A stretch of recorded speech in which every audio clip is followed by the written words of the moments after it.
Excited to speak with you today. I noticed on the agenda it said that I'm a little nervous because I looked at the agenda and it said that the speaker is to be served first, and it sort of reminded me of Saddam Hussein's guys. They used to he'd feed his meal to a guy first and make sure he didn't poison him, and then he could eat it. So I'm feeling good. So I guess good time. The food is safety.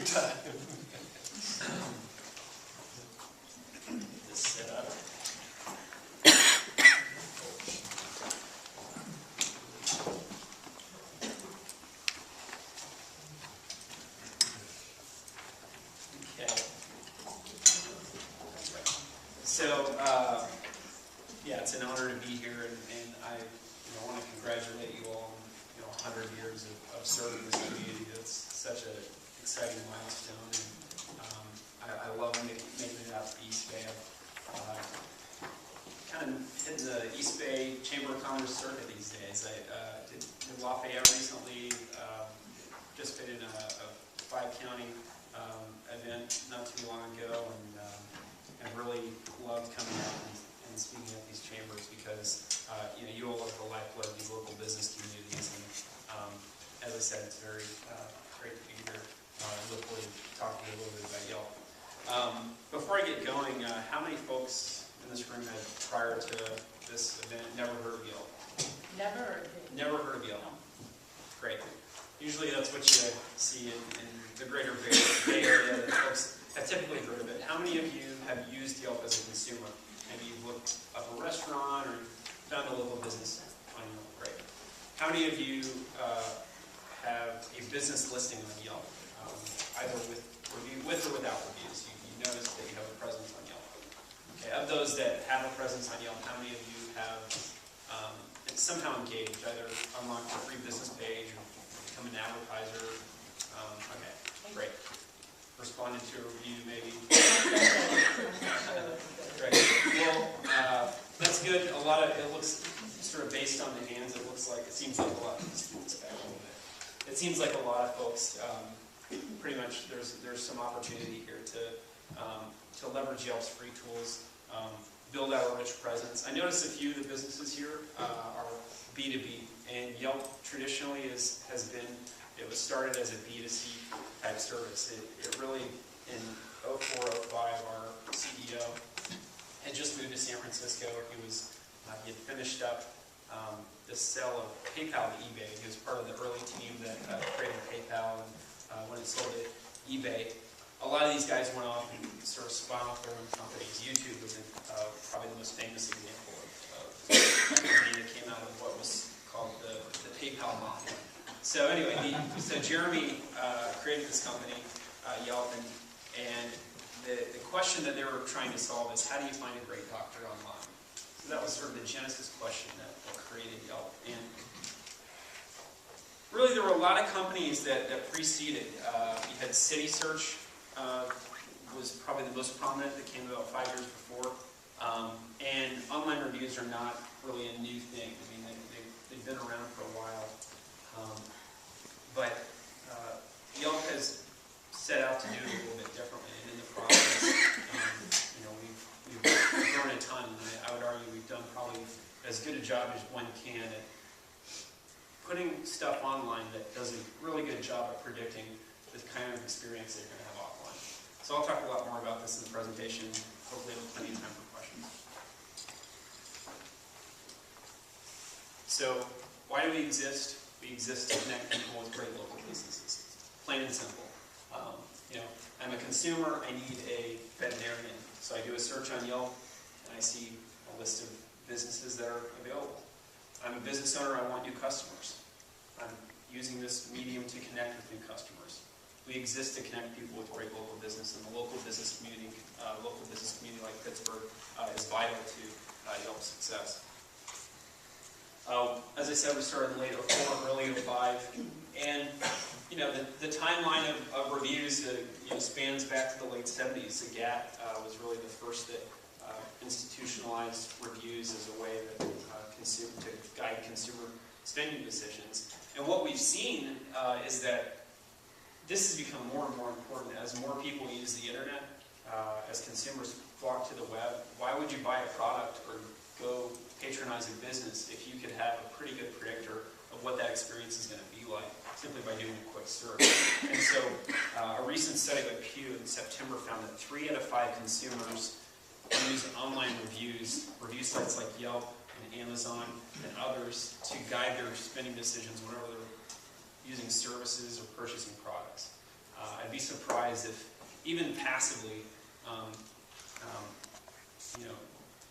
I think probably everybody in this room, even if it's in a passive way, has somehow relied on an online review in the purchase of a product or service, or you're deciding which restaurant to go out to. So we've grown like gangbusters over the last several years. We, as I said, started in 2004, early 2005. We're headquartered in San Francisco. I just drove over a couple hours ago, and we're now up to over 45 million monthly unique visitors. So just to put that into the context of the rest of the internet, it sort of puts you in the big leagues where, depending on which third-party analytics sites you believe, in the top 25 to 50 sites on the entire internet. You sort of get put in the same list as the Wikipedias and the eBays, and not quite Google, Facebook, but not doing too bad with your brand recognition online. Now, one thing I note about this is on the West Coast, and particularly in Northern California, this is a bit different. I mean, we're definitely highly ubiquitous within the city of San Francisco, and now we've really spread out to the greater East Bay. I like to say this because I'm from Arkansas, where Yelp doesn't have a strong foothold. It doesn't have a strong foothold yet in Arkansas. I mean, there's some reviews of restaurants, and it's not doing too bad out there. But you wouldn't find an Elks Lodge reviewed on Yelp, and indeed this Elks Lodge actually has a Yelp review. It says a 4-star rating on Yelp. So I would define that as pretty, a pretty obscure category compared to the kind of things that consumers are wanting to review. I mean, it's a beautiful facility, but that shows you. I guess it goes back to the sort of B2C, B2B point. What we're seeing now in the city of San Francisco is actually B2B services are starting to get reviewed, because you actually have commercial clients saying, I need to find a great temporary employment agency, or I need to find a good printer that can handle my enterprise level problem. And so hope is not lost for those who are kind of in the B2B bucket. Who uses Yelp? In short, they're younger, but not, Justin Bieber fan young. These are folks that are 23 and 45. They're educated, so the majority have college educations, and they're making over $60K a year on average. So affluent, have money to spend, educated, in short, the kind of folks that you want to be your customer. So there's a lot of talk right now about social media. And you hear this term get thrown around a lot, and I sort of, when I think about social media, my head goes to Twitter and Facebook, which are both great companies that I admire tremendously. I use both of those tools a lot. But what I guess I want to do, because whenever I'm researching, what other business audiences can Yelp get in front of? How should the business owner think about Yelp in relation to these other tools? I see a lot of snake oil salesmen, a lot of people that say they're social media experts, or I'm going to get you at the top of Google, or we need to get this Facebook page up for you and give me $500 a month.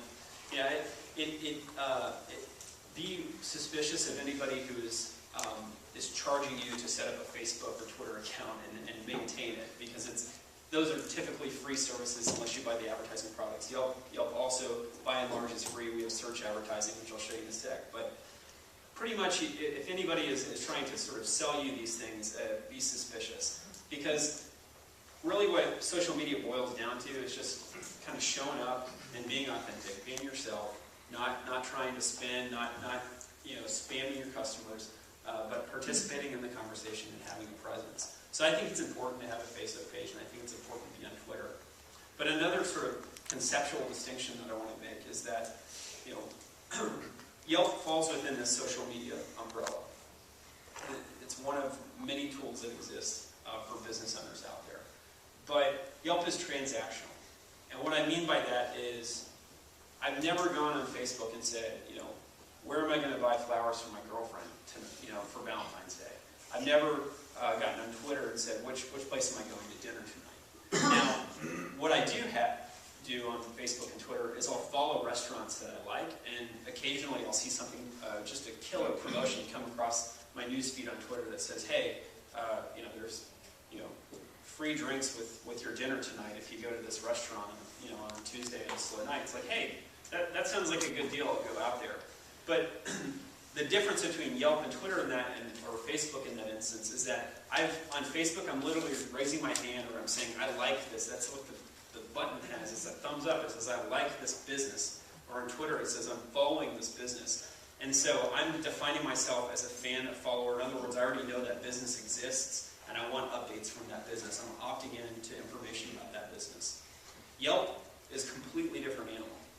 Yelp is, I don't know where I'm going to dinner tonight. I want to find a romantic restaurant. So I'm going to type in search for Italian food near San Francisco. And then I'm going to come up with a list of results and then discern from that. So the point is that people go on Yelp to kind of discover and find new businesses, and it's driven by social media and architectured on social sharing. But don't